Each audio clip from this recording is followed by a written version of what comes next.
All right, yes, good to be back. So Gareth, Yes. we're all sitting on the edge of our seats waiting for the latest CPI data, the latest inflation data from the United States. Expectations are for it to be at 8.1%. David is clearly very rattled Literally at the about edge of what my we can get from this inflation report. But the broader point, Gareth, is that we have a scenario where the whole world is waiting to see how the US Federal Reserve responds to the increased inflation in the United States at 40-year highs. And we have a situation where Jerome Powell, Fed chair, essentially has so much power. We have an unelected official who is not really reporting to a body that's not really accountable to anyone in terms of voters, controlling so much of the world. So, with that background, as we wait for the latest CPI data, what is your outlook in terms of what you see the Fed doing? Yeah, so I mean, you're right that Jerome Powell has, arguably one of the most, if not the most powerful man in the world at this point. And I think right now we're looking at this CPI data, and the whole world is hoping to see a decline, a lower than expected CPI number. I think estimates are 8.1%, but I think the markets and investors want to see like 7.9, something in that vicinity. And if that happens, you will see a big bounce in crypto, you will see a big bounce in the stock market, but the dollar will fall. And I think the Fed secretly wants to, obviously they want inflation to come down, but one of the keys is recognizing that they can't talk a weak hand, right? And I think we all understand that, is that if they show any weakness, the market reads into that, and what do we see? We see the markets ripping to the upside. So, we always hear how the Fed officials, even I think just as early as yesterday, they were talking like, oh, it's not, we have to keep raising. Well, they have to say that, but at the same time, you have central banks around the world calling the Fed and saying, listen, you're causing our currency to crash. You're causing things to break in our system. And so I think you have to think that Jerome Powell is hopefully nervous, hopefully aware of the damage that can be done here. And I truly think that the Fed has to be extremely careful here. I think there's stats that show how much money people saved during COVID, right? And I worry that the Fed is hiking rates because the economy, the jobs numbers are staying strong, but what happens when people run out of that money? And I worry that the Fed will have hiked rates too high, too fast, and then you have a cliff dive in consumer spending. Gareth, how much faith can we have in the Fed, which called inflation transitory? Yeah. Let's not forget that. And that has arguably been so behind the curve. They always are. As we were seeing this loose monetary policy, unprecedented fiscal and monetary stimulus, and people were saying the Fed needs to catch up. So do you really have faith that the Fed can get the US economy back on track, tackle inflation, and create the soft landing that people are hoping for, or a not so hard, brutal crash down in your face landing? I don't have a lot of faith in the Federal Reserve, and I know it's scary, right? This is the body that's supposed to be helping the economy kind of stay on an even keel, yet all they do is miss the mark, right? You mentioned transitory. You go back to 2009 and 2008, and they were late to coming into rescue, and you had to see Lehman Brothers fail and things like that. And so the Fed has notoriously been off the mark continually, yet they're the people that have the most control, the most power over our financial system. So I think as investors, we always have to be aware of that. Never put blind faith in anyone, not myself, not the Fed, not anyone else, and always plan for the unforeseen, right? So for instance, I talk about and holding gold, physical gold. I don't hold physical gold because I'm like, I like hoarding gold. It's because in my life, I want to plug every hole that's a risk. And holding physical gold, if I were to wake up one morning and say, hey, listen, the system's down, the banks are closed, then you know what? I still have some sort of form of payment. And I think we have to realize that we can't trust the Fed. We can't necessarily always trust banks. We hope it all works out, but have an insurance policy on every angle. So Gareth, to Michelle's point about inflation data being a huge factor in driving prices, that's absolutely true. The whole world is literally on the edge of their seats right now waiting for data to come out in 25 minutes. How would you be positioned ahead of this data given inflation expectations are slightly lower at 8.1%? Given your own expectations, how would you play eco data? So in all fairness, I mean, I run a fund, and the fund is positioned slightly long right now. And the thought process here is that we've seen a lot of downside recently, and every time the market gets excited, so we've seen past things, right? So we've seen the jobs data, the markets were rallying up, and then, oh, it's going to be a weak jobs data, so let's rally ahead of time. Well, what we haven't seen this time is the market rallying up in hopes of a Fed pivot because of a weak CPI number. And when I see the opposite occur, I'm a contrarian through and through, and when I see people selling and fearing that it's going to be a bad number, I tend to look to buy into that fear. And again, I'm very much doing what the opposite is. So I am positioned a little bit on the long side at this point. So do you anticipate a pivot then? And if so, when? Because we've been chatting to a lot of people at this conference, and the general sentiment is, although Powell is channeling his inner Paul Volcker, who of course was the one that helped the US tackle inflation in the late 70s, he isn't going to let things completely break, and he will succumb to the pressure. And a lot of the people that we're speaking to are anticipating a Fed pivot or a Fed pause sometime in the first quarter of next year. What are your thoughts? So I do think the Fed is going to pivot, I think even by the end of this year, but I think it's important to recognize what the pivot is. It's instead of doing 75, 75 and keep doing 75, the market will be happy enough with a 50, right? It's the beginning of the downslope where the market and investors can start to anticipate that eventually we get to zero. And then I honestly think they'll keep rates where we are for a long period of time. Longer, just again, like they always do, longer than they should. And that's going to be an issue because you're going to have this economy where you have higher inflation, right? And inflation will come down. We're going to see it come down. You can see commodity prices already coming down, but it's not going back to 2%. And that's going to be the tricky thing that the Fed has to deal with now is that what happens when we're for 5 years straight, we stay around 3 or 4 or 5% inflation, yet the economy is starting to go into a deeper and deeper and deeper recession. The Fed's not going to want to print money, but eventually I do believe that we'll get bad enough scenario where they have to again. So cryptocurrency detractors say that the reason we've had a crypto boom is because we've had the longest period of low interest rates, that the cryptocurrency market cannot survive with high interest rates and and excess liquidity being drained from the market. And this is why we're not going to see the bull rally that people are anticipating because it's different to previous Bitcoin cycles, that it's operating in a different macro environment. So forget the idea of another bull run picking up, given it's different this time. What are your thoughts? So it is different this time, meaning that this is the first bear market where the Fed's not printing money. So that is going to make it, for me, a longer bear market, so we all should be prepared for that. And I think it could be a deeper bear market as well. But ultimately, I don't see a way around, and again, you could look back at history and fiat currencies in that they might try not to print, but eventually they will be forced to, right? So the way I always kind of describe it is you have a scale, right? So on one side you have unemployment, which is super low. On the other side you have the inflation that is super high.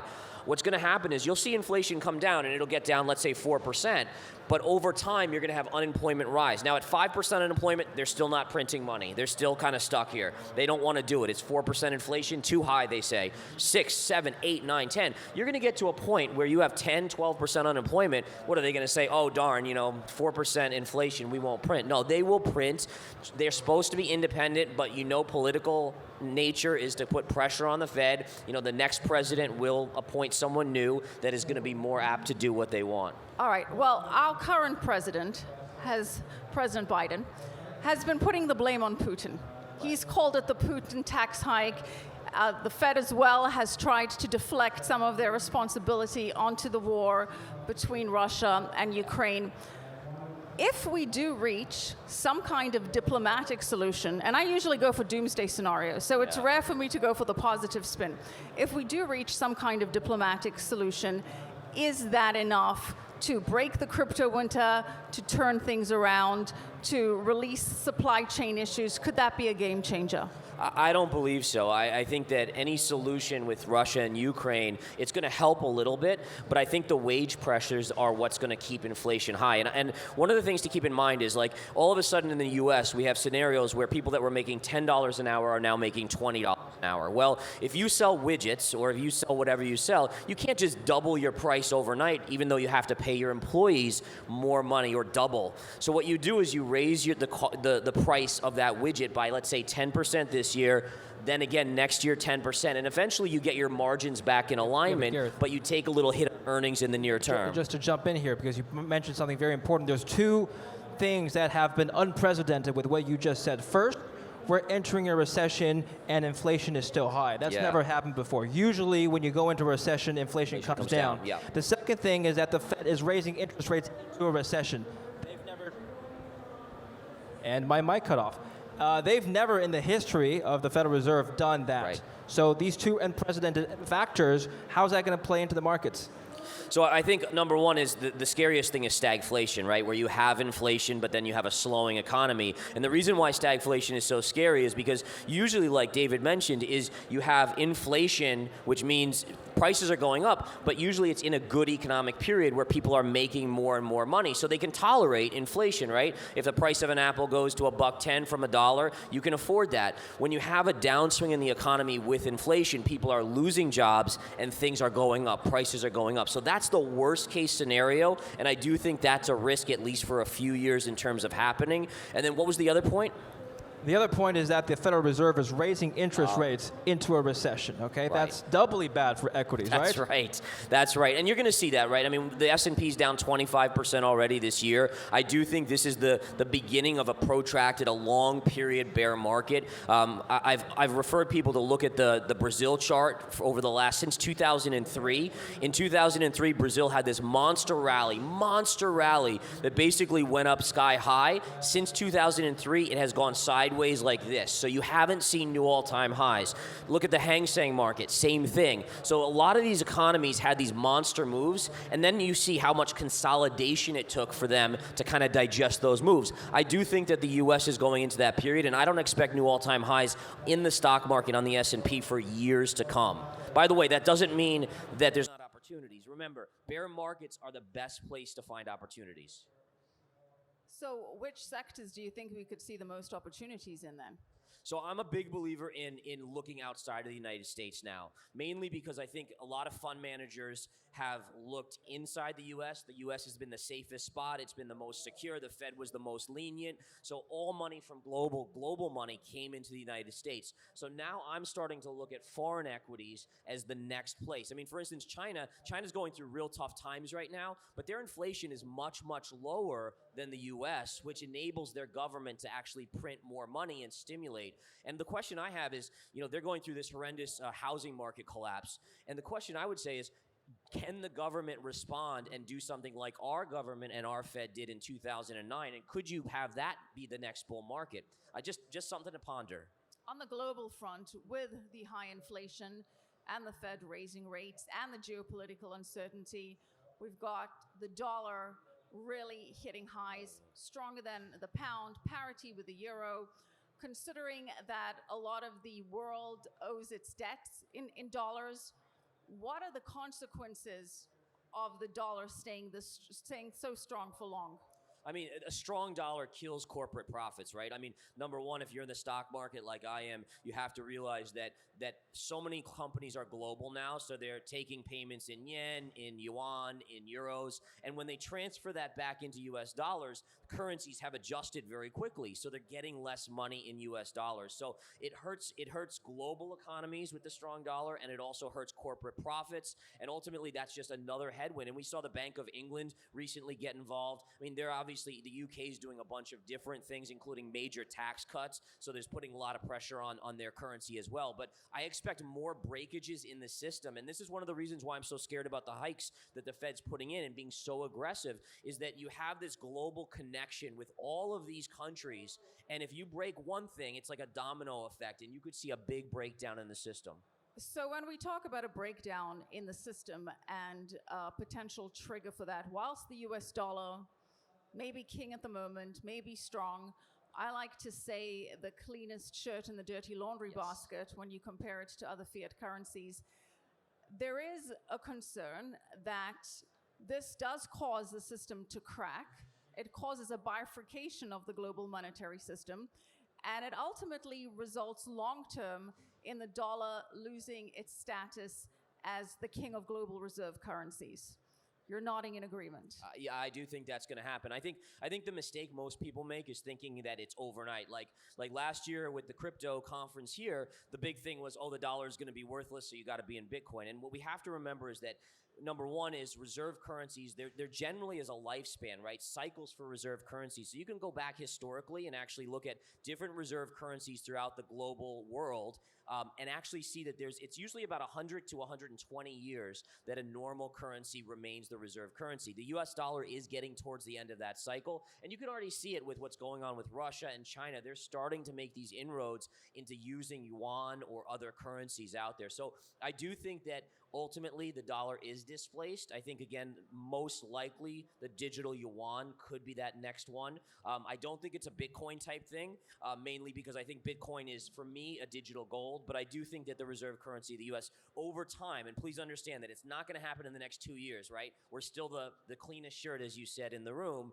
but over time it will start to degrade. In the dirty laundry basket. Dirty laundry, that's right. I have one more question, and I'll pass it over to Michelle to close off the discussion, and then maybe one or two questions from the audience. We can't ignore the possibility of nuclear war at this point. President Biden has recently said, very strong words, that we have not seen the prospect of nuclear Armageddon since the Cuban Missile Crisis of the 1960s. As a trader, is this something you actually pay attention to? How much of this talk is bluster? How much of this talk has significant material impact on prices?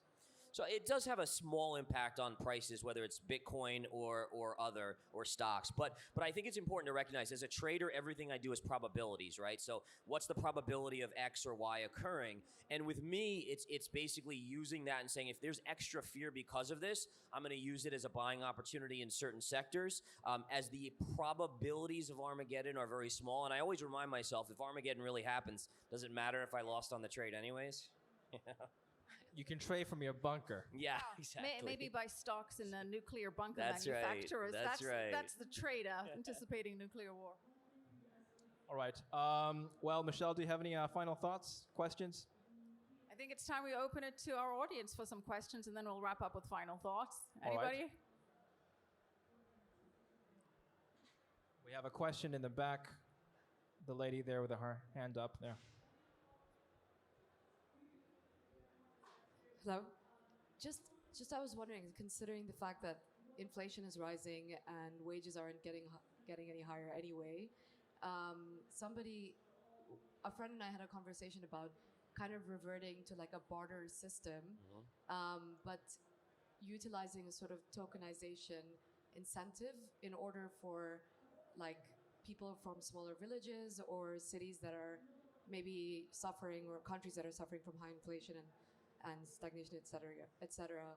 I don't know if you've ever thought, but it seems to be like a trend that maybe could pick up. If I have rice, she has water, why not just barter it off, and then we don't have to pay double the price for water and rice. Or get taxed on the transaction, right? Exactly. Yeah, I mean, I think it's an awesome concept to think about and potentially to come into play. I haven't thought more on it than that, but I think it makes a lot of sense, absolutely. One more here.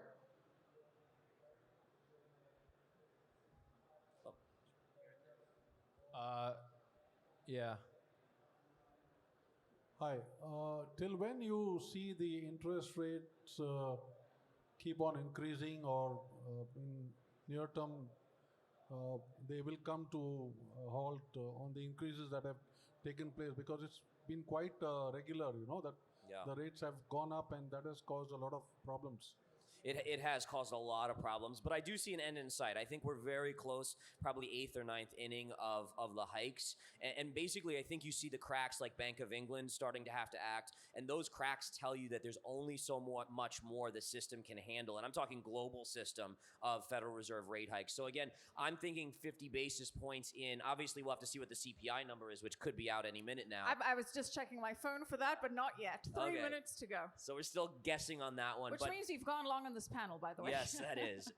So 50, I'm thinking 50 basis points in November, 25 in December, and I think by early 2023, it could be over. And I think you'll see the weakening economy. Again, don't expect them to start to cut right away, though. They're going to withhold. They're going to try their hardest not to cut because inflation's still going to remain high. I know All the right. gentleman in the front with a striped shirt has been waiting to ask a question with a cap on. Oh, all right, we'll do what people. All right. Well, this guy already has a mic, so we'll get to the gentleman in the front. So T minus 2 minutes. Zooming out from the CPI read, what are you seeing as the main indicators for an overall S&P bottom? Is it high unemployment? Is it a Fed reducing hikes? Is it a Fed bottoming all the way down? That's a really good question. So the way I forecasted out the S&P 500 and the economy is that, you're basically in this area where we're down 25%. The markets are hoping for a Fed pivot. We will eventually get that Fed pivot. The markets will have a big, big move up. Everyone's going to take a sigh of relief. Oh, the Fed is here to protect us. They're okay. They're doing this right. They're going to engineer a soft landing. Then the economy is going to take another dive, probably coinciding with the amount of money people saved during COVID running out. And that's going to really put a stop to the economy and start sending it into a tailspin. And I think the next leg down, I think you have another 25% at least to the downside in the S&P. That's going to be caused by the market looking, and investors are going to look to the Federal Reserve and say, hey guys, all right, we're in a bad spot here. Can you please come in and drop interest rates and print money again? And the Fed is going to say, maybe we'll drop a little bit, but we can't. With 4% inflation, we can't print a ton of money. And the markets, for the first time in like 20 years, they're going to be told no by their parents. And we know there's going to be a freak out when that happens, right? So I think that's what we have to keep in mind. So be really careful. Doesn't mean we can't play bounces. Doesn't mean you can't buy quality names. But just be ready for this longer term kind of whippy market to continue. All right, maybe last question? Yeah, this guy has a question here. Hi, Gareth. Hey. You mentioned that apart from US market, which other countries do you look at?